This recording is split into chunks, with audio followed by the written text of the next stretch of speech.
connected economy is going to look like in a multiplayer environment. So it's exciting now that we have something like VR where we say, oh, we feel really strongly that this is going to give us some exciting opportunities. And like I was saying earlier, the brain-computer interface stuff is, we're way closer to the Matrix than people realize.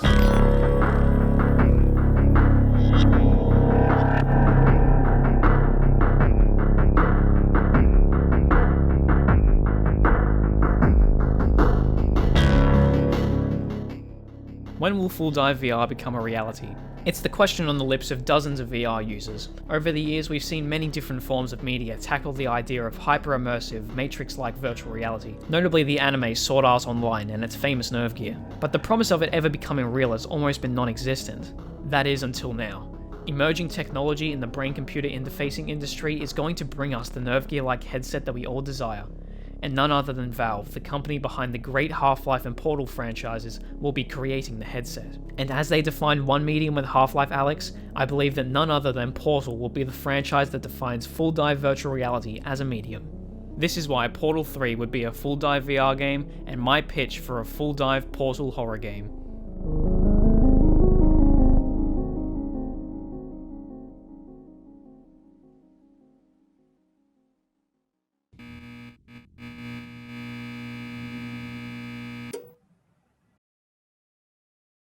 Before we can discuss what a third Portal game in full dive VR might look like, we have to discuss the very real technology that is going to get us there. Brain-computer interfaces are devices that directly link your brain and a computer together.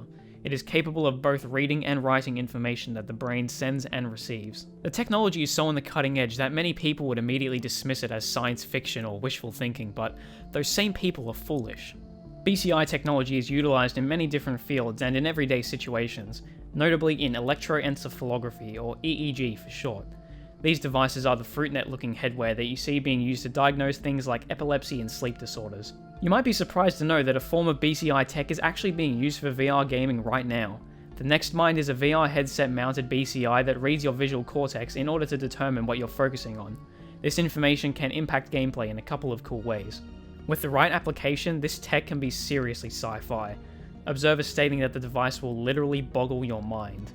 The point I'm trying to make here is that the technology that we need to create that elusive full dive VR experience is either already here or it's very close within the pipeline, even within the 2020s. In a letting off steam interview with Gabe Newell's son, Gray Newell, in 2019, Tyler McVicker discussed the advent of BCI VR technology. Gray gave some interesting insights into how the technology is being utilized today, and how it will evolve into the kind of technology that we see in the nerve gear. Gray also gives us some insight into what a productized consumer BCI VR headset would look like. He says it would take the form of a VR headset, but just without the screen. He even says that a completely new device might not even be needed, and that a hardware add-on could simply be added to the already existing Valve Index. Most strikingly of all, Gray discusses how, for lack of a better terms, rendering BCI graphics works. When you look at a checkerboard, your eyes send messages to your brain to be deciphered. Your visual cortex decodes these messages and identifies the object you're looking at as a checkerboard. A BCI would observe this communication, then learn to replicate it. It would then write the replicated signals back to your brain, allowing you to see the checkerboard without actually seeing it. On top of this interview, Gabe Newell has stated that the level of visual fidelity this could enable would surpass that of the real world. In this same interview, he also claims that experiences in BCI VR will be created and edited for you. This is important to remember for later. Anyway, all of this chatter is redundant if we don't have something tangible to wrap our heads around, and thankfully we do. It has recently been reported that Valve has partnered with OpenBCI and Tobii, the former being an open source purveyor of BCI technology, and the latter being the industry leaders in eye tracking. Allegedly, this partnership has brought on the creation of the Galea headset. As OpenBCI describes it, the Galea is the next generation of biosensing meets mixed reality. The Galea contains an absolute bevy of different sensors, all measuring different things from within your brain and body. In combination, these sensors can track dozens of different things, your eyes, heart rate, and muscle movements, among others. You may be beginning to see where these different measurements can impact game design by tracking where you're looking and what your current mental state is. Here's the thing though, you and me, average people, we could have our hands on this thing by as early as next year. Several reports have detailed that Galea dev kits will be sent out to software developers by early 2022. And as I previously mentioned, OpenBCI's technology is fully open source, so once people get their hands on this tech, the possibilities are endless. The only problem right now, as far as I'm aware, is that we don't yet have the technology to directly write brain signals, meaning the rendering of graphics inside your brain isn't yet possible, at least not non-invasively. That being said though, at the rate these technologies are increasing, it's not unwise to believe that we might have that kind of ability within the next 10 years, and the Galea is certainly a step in the right direction. But for the sake of argument, let's say that we have our nerve gear. We have the keys to the kingdom of full dive VR. Let's fast forward past this beta testing phase that BCI VR will be in come next year, and to the late 2020s, which is when I think we'll start seeing technology like this hit the market. How do you even begin thinking about how to sell a product like this? How can you market a device that can literally be anything you want it to be? Valve already knows the answer to this question. In fact, they've solved it entirely once before. Let us travel back to 2020 and to the release of Half-Life Alyx.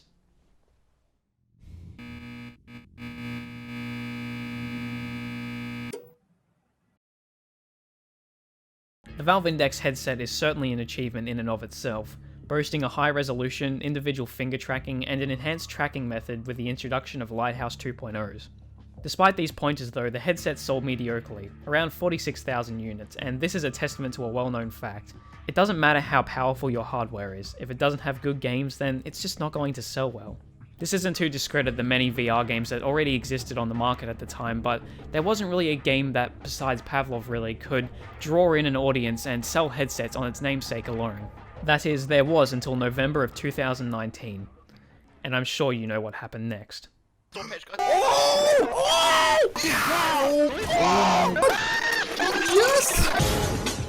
Half-Life Alyx, the first Half-Life game in over 10 years. Fans were clamoring for another game in the series for years and years on end, some even scraping at every possible opportunity to try and find just a clue that the elusive third game even existed. As we now know, there were many attempts on Valve's part to create said third game, but most of them fell apart. Valve only likes to use their Half-Life IP when they have something truly revolutionary, and to many people, myself included, Alyx was just that. Immediately after the announcement of the game, droves of people ordered Valve Indexes. In Q4 of 2019 alone, more than 100,000 units were sold. That's almost 3 times the amount that was sold before the announcement. It got so ridiculous that the headset was completely sold out in most countries, and on the rare occasions where you could buy one, you'd have to wait months for it to be delivered. It's safe to say that the Half-Life name was what drove these sales up. Even the people who had once denounced VR were waiting in line for their headset, and in an excellent move by Valve, if you already owned a Valve Index or you brought one before the release day of Alyx, you would get the game for free. It's evident that Valve wanted as many people as possible to play this game. They wanted to show people that their technology could single-handedly push the VR industry forward. Alyx did exactly what it set out to do, winning over both casual VR users and the hardcore audience alike. It went on to win VR Game of the Year at the Game Awards in 2020. And ever since its release, it's been called one of, if not the greatest VR game of all time, a claim I can undoubtedly support. Now I'm sure you can see where I'm going with this. The very idea of a device that interacts directly with your brain can sound very intimidating and scary to a lot of people. It's a similar sentiment that a lot of VR skeptics shared, saying that the VR goggles would make you sick or whatever. But Alyx showed people that VR was so much more than that, and it can deliver experiences that you can't get anywhere else. So, if Valve want their BCI VR headset to be successful, I think they'll need to pull a similar move. And what better IP to fulfill that purpose than Portal? When it comes down to it, reviving a long-dormant franchise would not only renew consumer interest in it, but would also create new discussion as well. It's simply too effective of a move for Valve not to make. Portal 3 would be a BCI VR game because it just makes sense. The gameplay involves puzzles that, with the readings provided by the Galea's sensors, could be dynamically adjusted to be just slightly more frustrating, perhaps with GLaDOS slickly making fun of you for getting disgruntled. And when she isn't picking on you, you'll be flying through portals, jumping on faith plates, or running and bouncing along the many gels in the game. Things that, while maybe cool in regular VR, would be infinitely more exciting if it felt like you were really doing them. Comfort options can of course be added in, but they're less essential. You don't have to worry about VR motion sickness because, as Gabe Newell described it, it's as simple as just turning it off. There's just one problem. As many of you probably know, Portal 2's story ended fairly conclusively. You're finally released onto the surface, and while many may think that this is just another facade in an already facade-filled enrichment center, I'm of the opinion that it was real, and that Chell's story is over. Any attempt to revert things back to the way they were between GLaDOS and Chell would just completely undermine all the progress they made as characters in Portal 2, and in my opinion, with the advent of BCI VR, there's so many more interesting themes and gameplay opportunities that can be explored. An entirely puzzle-focused Portal BCI VR game with the tone of Portal 2 would be a great entry point to Full Dive for a lot of people, but I think there are much more interesting themes, ideas, and gameplay elements that BCI VR can bring out and show off masterfully. A fellow YouTuber that I watch, Thrillseeker, often cites a useful example when trying to explain BCI VR to people.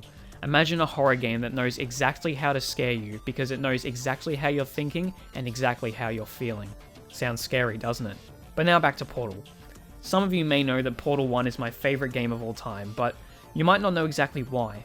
I can enjoy Portal 2, but I more often than not find myself coming back to Portal 1 for a single reason.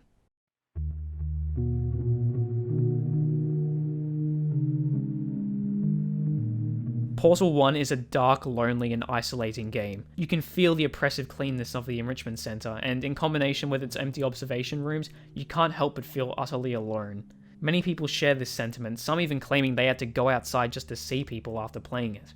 It just spawns much more powerful feelings in me, and that's not to say that Portal 2 is a bad game, I still love it, but I just much prefer the darker and more brooding atmosphere of the first game. On top of that, a lot of people in the community also share the idea that Chell's story is over, and especially after the release of Half-Life Alyx, what is almost a side story in the grand scheme of things, some of the community believes that a story following another Aperture Science employee would best continue the series. Doug Rattmann, a survivor of the infamous Bring Your Daughter to Work Day massacre orchestrated by GLaDOS, is the man responsible for saving Chell's life at the end of Portal 1.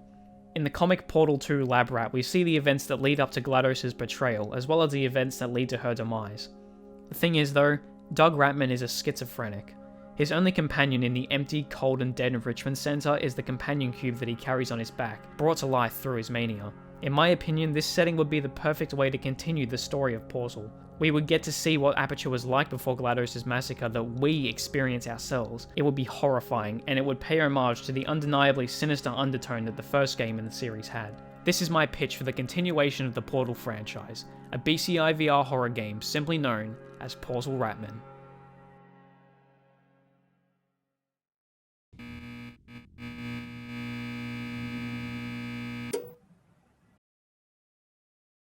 Reality is a story that the mind tells itself, an artificial structure conjured into being by the calcium ion exchange of a million synaptic firings, a truth so strange that it can only be lied into existence. And our minds can lie, no doubt about that. I imagine the game would begin sometime before Bring Your Daughter to Work Day. Your fellow co-workers at Aperture Science would guide you through the beginning of the game, perhaps as it follows the creation of the personality cores that would eventually be added to GLaDOS. We may oversee some portal gun testing as well, which will get new players accustomed to how the device works. After some time, the day finally comes where the personality cores are attached to GLaDOS. The reveal of her chambers is huge and godlike. The spectacle of seeing GLaDOS fully realized in full dive VR would probably be enough to bring me to tears. The cores are attached, and thankfully GLaDOS doesn't try to kill anyone. But this all changes on the dreaded Bring Your Daughter to Work Day. When GLaDOS is officially activated, given control of the entire facility, she immediately disperses neurotoxin throughout the building. Your friends and co-workers die painfully in front of you, and it's a terrifying and disturbing display. You narrowly manage to survive the flooding, and you set in motion the events that will lead to GLaDOS' demise by moving Chell up in the test order, all the way to number 1. Meanwhile, GLaDOS tempts you, trying to convince you that she's not real and that this is all a delusion, beckoning you to show yourself so she can kill you. And this is where the main horror gameplay loop is introduced. Using the readings by the Galea, the game will dynamically change to keep you the most scared as possible at all times. Threats can either be delusions created by Rattmann's insane mind, or clever tricks by GLaDOS to try and kill you. The horror comes from the uncertainty. Can you even trust your own mind? Is GLaDOS really trying to kill you at that moment, or is it just your mind playing tricks? Is there really another person walking around in the test chambers as you hide behind them? Or is it an illusion solely created by your mind?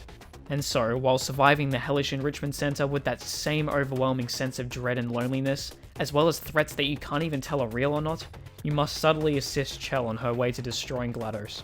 You will create the murals seen in the first game alongside your companion cube friend who you have casual conversations with. Upon witnessing Chell escape in Chamber 19, you take your schizophrenia medication. This removes all the would-be scares, allowing you to finally trust your mind again. Unfortunately, this will also almost kill your only companion in this desolate facility. Ultimately, you witness GLaDOS' destruction by Chell's hand, and hence the enrichment centers. You scramble to get to the surface, and you finally see the light of the sun for the first time. Along with that, you see GLaDOS' smoldering remains, as well as Chell being dragged away by the party escort bot.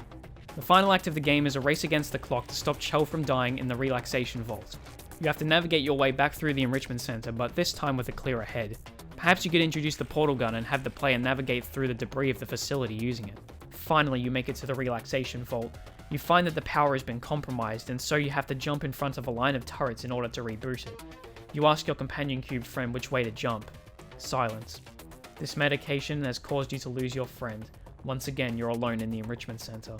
You dash in front of the turrets only to get shot in the thigh. You pass out and reawaken to find your companion cube alive and well. You must have been asleep for some time. The final half an hour or so of the game is you trying your best to save Chell's life without dying yourself. Against all odds, you manage to save her by putting her into an indefinite rest. The long sleep, or the long sleep. Finally, with your mission achieved, you collapse into a relaxation vault. Your fate is left up in the air. Credits roll. Now this is where things could get interesting. So far, this idea has been a pretty faithful adaptation of the Portal 2 Lab Rat story, but as Valve showed in Alyx, they're not afraid to continue the story chronologically. And so I propose that the after credits scene is a G-Man speech. Perhaps he is recruiting you for your unique skill set. You're crafty and knowledgeable, and a little bit of craziness might be useful to his employers. By the G-Man recruiting Rattmann, it doesn't intrude on the already established story of Chell and her legacy, and it leaves room for the Portal franchise to return in the future. Though that being said, I assume Valve wouldn't be afraid to retcon the story to allow Chell to go on, as they did with Alyx in episode 2. So there's my idea for a third Portal entry. I think it covers all the grounds, and it takes advantage of the emotion reading capabilities of the Galea. It'll be an interesting mix between a horror and a puzzle game, which are two genres that Portal has explored before with great effect. It would be a mind-bending experience that would cause you to question the validity of your own mind, and really put you in the shoes of Rattmann's character. It would leave a great mark on the industry, and would likely be remembered as one of the most effective psychological horror games of all time. Some may not like the idea of portals or Chell not being featured in the gameplay heavily, but need I remind you that we didn't even pick up a crowbar until the end of Half-Life Alyx? I think it's best to test the waters first with an experience like this before diving into a full-on Portal 3, with the gameplay mechanics that we've come to know and love. If there's one thing that I've learned from my research for this video, it's that the dream of Matrix-level VR isn't much of a dream at all. It's a reality that's slowly beginning to rear its head now, and within the next 15 years, I think we'll have the technology to create the experiences that we can't even comprehend right now. Together, we've learned about Valve's projects and their investment into making full dive VR a reality. The Galea is the first milestone along a massive road of BCI VR tech that will only bear more and more incredible discoveries as we travel along it. We've learned about how Half-Life Alyx defined a medium in the same way a game like Portal Rattmann would, how it would change the tide and win people over, and show them that this technology is amazing and worth our time and trust. And finally, we discussed what a third Portal game could look like. A psychological horror game following a schizophrenic man who must survive GLaDOS' unending reach, while he questions whether any of what he is seeing is even real in the first place. BCI technology is going to change the way that each and every one of us live our lives. It's going to be a completely different world once it shows up, and like Gabe said, it's going to be an extinction-level event for all entertainment forms. And if there's anything that can convince people to adopt the tech, it's a game like Portal. A game that fundamentally changes the way you think, and in my proposition, a game that makes you question what reality even is. I might not know the exact day that we'll see full dive VR hit the market, and nor do I know the ramifications of the closer than ever relationship with technology that we'll have, but I do know this. Now we're thinking with portals.